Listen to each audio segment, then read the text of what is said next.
आज का हमारा टॉपिक है यूपी बोर्ड सॉल्यूशन क्लास 12 साहित्यिक हिंदी का सामाजिक निबंध। तो दोस्तों आज के वीडियो में हम भारतीय किसान की समस्याएं और समाधान पर निबंध को लिखेंगे। तो देखिए इसके शीर्षक क्या क्या हैं। देखिए इसके शीर्षक मतलब किस प्रकार से निबंध में क्या क्या टॉपिक पूछ सकता है आपको। भारतीय किसान की समस्याएं और इसका समाधान, या फिर भारतीय किसान पर निबंध लिखिए, या फिर पूछ सकता है कि भारतीय कृषक की समस्याएं, कृषक जीवन की त्रासदी, भारतीय कृषि की समस्याएं समाधान, भारत की अर्थव्यवस्था और कृषि, ग्रामीण व्यवस्था और कृषक जीवन, और फिर ग्रामीण विकास। तो इस प्रकार से आपको भारतीय किसान की समस्याएं और समाधान पर निबंध पूछ सकता है। इनमें से कोई भी टॉपिक आपको दे सकता है। तो कोई भी टॉपिक दे आपको यही निबंध लिखना होगा। तो देखिए निबंध के देखिए संकेत बिंदु क्या क्या है, इसमें हमें लिखना होगा। नंबर 1 में भूमिका, दूसरा हेडिंग हमारा होगा दयनीय स्थिति के कारण, तीसरा हेडिंग होगा सुधार के सरकारी प्रयास, चौथा हेडिंग कृषि संबद्ध जानकारी पर बल, पांचवा हेडिंग रोजगार गारंटी योजना, और छठा हेडिंग किसान क्रेडिट कार्ड, और सातवां हेडिंग उपसंहार। तो देखिए हमारा हेडिंग पहला भूमिका, तो भूमिका में देखिए हमें क्या क्या लिखना होगा। देखिए कृषि भारतीय अर्थव्यवस्था की धुरी है। धुरी मतलब जहां जिससे भारत की अर्थव्यवस्था चलती है। देश की कुल श्रम शक्ति का आधे से अधिक भाग कृषि एवं इससे संबंधित उद्योग धंधों से अपनी आजीविका कमाता है। जो देश है उसका जो श्रम शक्ति है मतलब काम करने वाले लोग, आधे से अधिक लोग कृषि करते हैं और इससे संबंधित धंधा करके, जैसे कि बहुत लोग कृषि करते हैं, वो लोग अनाज को बेचते हैं, खरीदते हैं, तो इससे ये आजीविका अपनी मतलब चलाते हैं, अपना जीवन यापन करते हैं। ब्रिटिश काल में भारतीय कृषक अंग्रेजों एवं जमींदारों के जुल्म से परेशान एवं बेहाल थे। स्वतंत्रता के बाद उनकी स्थिति में काफी सुधार हुआ, किंतु जिस तरह कृषकों के शहरों की ओर पलायन एवं उनकी आत्महत्या की खबरें सुनने को मिलती हैं, उससे यह स्पष्ट है कि उनकी स्थिति में आज भी अपेक्षित सुधार नहीं हो सका है। स्थिति इतनी विकट हो चुकी है कि कृषक अपने बच्चों को आज कृषक नहीं बनाना चाहता। कोई भी किसान अपने बच्चों को यह नहीं चाहता कि वह किसान बन जाए, क्योंकि किसान की स्थिति जो है बहुत ही दयनीय है। सब पैसे लगाकर कृषक जो है अपना मेहनत करके अनाज को उगाता है, उसके बाद उसे बहुत ही सस्ते दामों में खरीदा जाता है। इसका कारण यही है। वर्षों पहले किसी कवि द्वारा कही गई ये पंक्तियां आज भी प्रासंगिक हैं। देखिए जेठ हो कि पूस हमारे कृषक को आराम नहीं है, वसन कहाँ सूखी रोटी भी मिलती दोनों शाम नहीं है। मतलब जेठ हो या पूस मतलब ठंडी हो या गर्मी हो, हमारे कृषक को मतलब किसान को कभी भी आराम करना नहीं होता। वसन कहाँ, वसन कहाँ सूखी रोटी भी मिलती दोनों शाम को, मतलब उन्हें ऐसा भी नहीं कि मतलब दोनों टाइम सूखी रोटी भी मिल जाए। अब देखिए अगला हेडिंग हमारा क्या है, दयनीय स्थिति के कारण। तो देखिए भारतीय कृषक अत्यंत कठोर जीवन जीते हैं। अधिकतर भारतीय कृषक निरंतर घटते भू क्षेत्र के कारण गरीबी रेखा से नीचे जीवन यापन कर रहे हैं। दिन रात खेतों में परिश्रम करने के बाद भी उन्हें तन ढकने के लिए समुचित कपड़ा नसीब नहीं होता। जाड़ा हो या गर्मी, धूप हो या बरसात, उन्हें दिन रात बस खेतों में ही परिश्रम करना पड़ता है। इसके बावजूद उन्हें फसलों से उचित आय की प्राप्ति नहीं हो पाती। आगे देखिए बड़े बड़े व्यापारी कृषकों से सस्ते मूल्य पर खरीदे गए खाद्यान्न, यानी जो अनाज जो लोग खेतों में उगाते हैं उसको व्यापारी लोग बहुत सस्ते में खरीदते हैं। सब्जी एवं फलों को बाजारों में ऊंची दरों पर बेच देते हैं। सस्ते में खरीदते हैं किसानों से और उसे बाजार में अधिक दाम में बेचते हैं।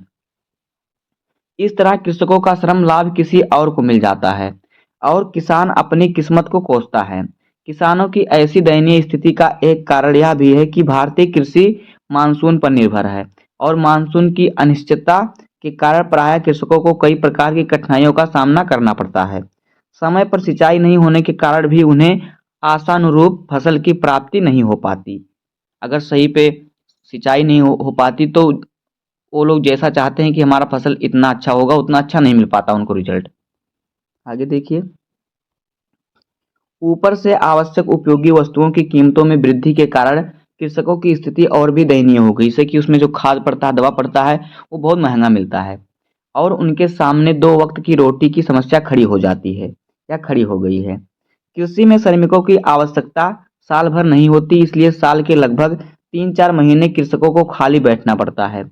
इस कारण भी कृषकों के गांव से शहरों की ओर पलायन में वृद्धि हुई है। देखिए, जो खेती होती है, आप कोई फसल लगा देते हैं तो उसको सींचना पड़ता है बस कभी-कभी, और फिर 3-4 महीने के लिए आपको खाली रहना पड़ता है। कभी-कभी खेतों में सिंचाई खाद डालना पड़ता है। तो इस कारण से जो कृषक लोग होते हैं 2-3 महीने के लिए शहर में चले जाते हैं, पलायन करते हैं। क्यों? क्योंकि वहाँ पे पैसा कमाने के लिए जाते हैं, क्योंकि गाँव में कोई काम नहीं रह जाता। अगला हेडिंग देखिए, सुधार के सरकारी प्रयास। देखिए, देश के विकास में कृषकों के योगदान को देखते हुए कृषकों और कृषि क्षेत्र के कार्य योजना का सुझाव देते हुए डॉक्टर एम.एस. स्वामीनाथन की अध्यक्षता में राष्ट्रीय कृषक आयोग का गठन किया गया था। इसने वर्ष 2006 में अपनी चौथी रिपोर्ट प्रस्तुत की, जिसमें कृषकों के लिए एक विस्तृत नीति के निर्धारण की संतुष्टि की गई। इसमें कहा गया कि सरकार को सभी कृषिगत उपजों के लिए न्यूनतम समर्थन मूल्य घोषित करना चाहिए तथा यह भी सुनिश्चित करना चाहिए कि कृषकों को विशेषतः वर्षा आधारित कृषि वाले क्षेत्र में न्यूनतम समर्थन मूल्य उचित समय पर प्राप्त हो सके। आगे देखिए, राष्ट्रीय कृषक आयोग की संतुष्टि पर भारत सरकार ने राष्ट्रीय कृषक नीति 2007 की घोषणा की। इसमें कृषकों के कल्याण एवं कृषि के विकास के लिए कई बातों पर जोर दिया गया। अब देखिए, अगला हेडिंग हमारा क्या है, कृषि संबद्ध जानकारियों पर बल। देखिए, आज के 1.5-2 दशक पूर्व तक कृषकों को फसलों, खेती के तरीके एवं आधुनिक कृषि उपकरणों के संबंध में उचित जानकारी उपलब्ध नहीं होने के कारण खेती से उन्हें उचित लाभ नहीं मिल पाता था। देखिए, आजकल जितनी जमीन में, जितनी भूमि में आपको जितना आज के समय में फसल उपज जा रहा है, पहले के समय में उसका आधा भी नहीं होता था, क्योंकि सबको जानकारी नहीं थी किस प्रकार से इसे बीज को डालना है, किस प्रकार से इसकी सिंचाई करना है, इसके जुताई किस प्रकार से करना है, सबको मालूम नहीं था, इतना यंत्र भी उपयुक्त नहीं था।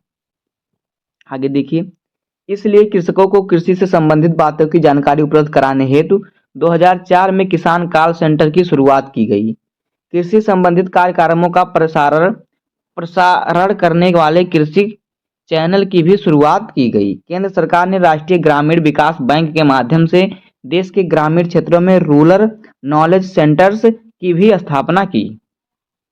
अब देखिए, अगला हेडिंग हमारा है रोजगार गारंटी योजना। देखिए, कृषकों को वर्ष के कई महीने खाली बैठना पड़ता है, क्योंकि साल भर उनके पास काम नहीं होता। इसलिए ग्रामीण लोगों को गांव में ही रोजगार उपलब्ध करवाने के उद्देश्य से राष्ट्रीय रोजगार गारंटी अधिनियम के अंतर्गत वर्ष 2008 में राष्ट्रीय ग्रामीण रोजगार गारंटी योजना पर शुभारंभ किया गया। 2 अक्टूबर 2009 से राष्ट्रीय ग्रामीण रोजगार गारंटी अधिनियम NREGA का नाम बदलकर महात्मा गांधी राष्ट्रीय ग्रामीण रोजगार गारंटी अधिनियम, यानी आगे यम लगा देगा, NREGA कर दिया गया। यह अधिनियम ग्रामीण क्षेत्रों के प्रत्येक परिवार के एक वयस्क सदस्य को वर्ष में कम से कम 100 दिन में ऐसे रोजगार की गारंटी देता है। इस अधिनियम में इस बात को भी सुनिश्चित किया गया कि इसके अंतर्गत 33% लाभ महिलाओं को भी मिले। आगे देखिए, इस योजना से पहले भी ग्रामीण क्षेत्र के लोगों को रोजगार प्रदान करने के लिए कई योजनाएं प्रारंभ की गई थीं, किंतु उनमें भ्रष्टाचार के मामले अत्यधिक उजागर हुए। अतः इससे बचने के लिए रोजगार के इच्छुक व्यक्ति को रोजगार कार्ड बनवाने का प्रावधान किया गया। कानून द्वारा रोजगार की गारंटी मिलने के बाद न केवल ग्रामीण विकास को गति मिली, बल्कि ग्रामीणों का शहर की ओर पलायन भी कम हुआ। अगला हेडिंग देखिए, हमारा क्या है, किसान क्रेडिट कार्ड। देखिए, कृषकों को समय समय पर धन की आवश्यकता पड़ती है।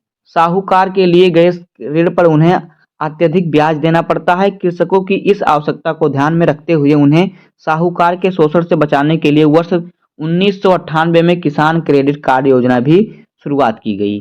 इस योजना के फलस्वरूप कृषकों के लिए वाणिज्यिक बैंकों, क्षेत्रीय बैंकों तथा सहकारी बैंकों से ऋण प्राप्त करना सरल हो गया। जब आप किसान क्रेडिट कार्ड बनवाएंगे तो उस पर आप पैसा ले सकते हैं बैंकों से उधारी पर, कम ब्याज पर। अब देखिए अगला हेडिंग हमारा क्या है, उपसंहार। कृषि भारतीय अर्थव्यवस्था की रीढ़ है, यानी हड्डी ही रीढ़ है जिस पर वो टिकी हुई है। इसलिए अर्थव्यवस्था में सुधार एवं देश की प्रगति के किसानों की प्रगति आवश्यक है। और अर्थव्यवस्था में सुधार के लिए, देश की प्रगति के लिए जो है किसानों की प्रगति होना आवश्यक है। केंद्र एवं राज्य सरकार द्वारा प्रारंभ की गई विभिन्न प्रकार की योजनाओं एवं नई कृषि नीति के फलस्वरूप कृषकों की स्थिति में सुधार हुआ है, किंतु अभी तक इसमें संतोषजनक सफलता प्राप्त नहीं हो सकी है।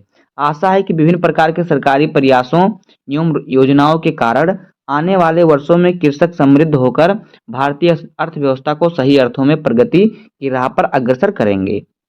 दोस्तों इस प्रकार से हो जाएगा भारत में किसान की समस्याएं और उनका समाधान। उम्मीद है कि आपको वीडियो पसंद आया होगा। अगर आपको वीडियो पसंद आया हो तो वीडियो को लाइक कर दीजिएगा, चैनल पर नए सब्सक्राइब कर दीजिए और बेल आइकन को प्रेस कर दीजिए, क्योंकि बोर्ड एग्जाम के हर इंपॉर्टेंट टॉपिक का वीडियो आपको चैनल पर मिलता रहेगा। तो मिलते हैं किसी नेक्स्ट वीडियो में, तब तक के लिए धन्यवाद, जय हिंद।